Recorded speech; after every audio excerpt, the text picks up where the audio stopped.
Yan. Good morning. Ito po yung breakfast ng ating alaga. Yan. Oh.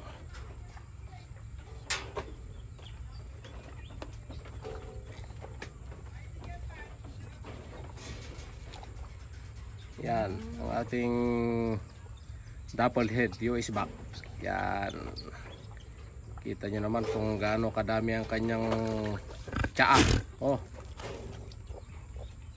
Halos hatiin nito ang isang timba. Lalo pag hindi na painom ng hapon.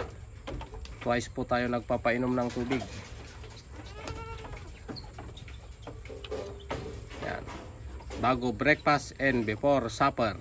Yan. Ngayon po ang practice natin dito sa ating laglag as na farm. Yan.